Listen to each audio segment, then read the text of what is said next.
Mon fils de 4 ans en bonne santé est décédé d'une grippe, j'ai besoin de vous informer à ce sujet.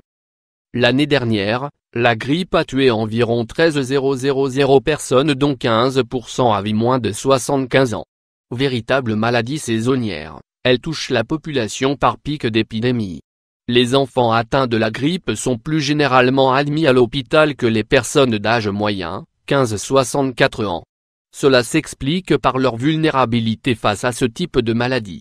L'histoire est tragique lorsque l'enfant n'a que 4 ans. Sa maman nous raconte le départ de son fils. Âgé de 4 ans, Léon, américain, était doté d'une patience et une douceur inouïe pour son âge. Son sourire était contagieux et son amour pour ses frères inspirait. Comme la plupart des enfants qui décèdent chaque année, il n'avait a priori pas de problème de santé. Ses poumons ont été détruits par une pneumonie bactérienne secondaire à la grippe. Le diagnostic la veille de Noël, Léon a officiellement été diagnostiqué d'une pneumonie bactérienne et de grippe A. Aux urgences, mon mari et moi n'avons même pas envisagé la possibilité qu'il ne rentre pas avec nous. Nous pensions que son état s'améliorait. Mon mari et moi sommes médecins militaires. Nous avions rapidement reconnu les difficultés respiratoires de Léon. Plus tôt dans la matinée, Léon avait déjeuné. Avant de quitter la maison pour aller à l'hôpital, il s'était vêtu de son gant et de ses baskets préférées. Il n'avait été malade qu'une journée. Cela avait débuté par de la fièvre et des douleurs musculaires généralisées. Il avait passé la journée à siroter une soupe et à regarder des dessins animés sur le canapé du salon. Malheureusement, il est décédé rapidement, 2 jours après avoir présenté les symptômes de la grippe. C'était le matin de Noël.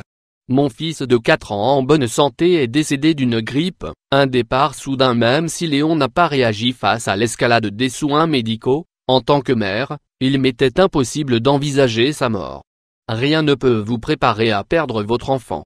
À l'hôpital, ce jour-là, j'étais simplement un parent, pas un médecin. Je ne comprenais pas ce qui se passait. Tout semblant de connaissance médicale s'était évanoui. Léon est décédé suite à une hémorragie pulmonaire. Je me souviens de mes derniers moments avec lui, pleurant dans ses cheveux blonds et embrassant son front. En tant que mère, j'aurais tellement aimé comprendre à quel point la grippe pouvait être dangereuse pour les enfants en bonne santé. Mon fils de 4 ans en bonne santé est décédé d'une grippe, la vaccination. Je comprends maintenant très bien pourquoi la communauté médicale recommande massivement le vaccin annuel contre la grippe pour toutes les personnes âgées. Il a été médicalement établi que le vaccin antigrippal fonctionne dans 60 à 90% des cas. C'est la meilleure option disponible pour prévenir la mort infantile due à la grippe. Je suis médecin et pourtant, même moi, je n'étais pas consciente du risque de la grippe pour mon enfant en bonne santé. Ma spécialité n'est pas la pédiatrie ou les maladies infectieuses, mais j'ai passé en revue la littérature sur ce sujet dans le but d'essayer de tirer les leçons de cette tragédie. J'ai utilisé des plateformes de recherche de revues médicales et examiné les publications. Comme Léon, beaucoup d'enfants meurent quelques jours après l'apparition des premiers symptômes. Sans antécédents, ces enfants sont plus susceptibles de décéder plus rapidement que les autres populations pédiatriques. Même en reconnaissant les premiers signes d'inquiétude, comme mon mari et moi l'avons fait avec Léon, il y a souvent peu de temps pour intervenir médicalement pour ces enfants.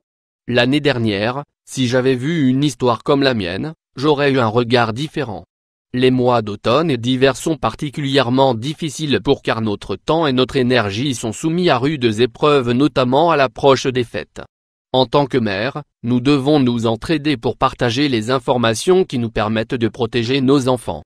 Mon fils de 4 ans en bonne santé est décédé d'une grippe, la douleur de la perte. En tant que médecin, il est difficile de perdre un enfant. En tant que père, cette expérience a été indescriptiblement douloureuse. Il n'y a pas de mots pour décrire l'impuissance de voir son enfant mourir ou d'avoir à ouvrir des cadeaux de Noël pour un enfant qui ne reviendra jamais. Il y a des parties de moi qui manqueront toujours après la perte de Léon. Comme beaucoup d'autres parents qui ont perdu des enfants, j'ai l'impression que ma vie a pris fin à la mort de Léon et qu'une autre a commencé. Chaque jour, Léon reste dans mon esprit. Mon fils de 4 ans en bonne santé est décédé d'une grippe, des réactions diverses. D'après les commentaires sur mon post, il est clair que les membres de la communauté anti-vaccin sont passionnés par ce qu'ils pensent être juste pour eux et leurs enfants. Je suis passionné aussi.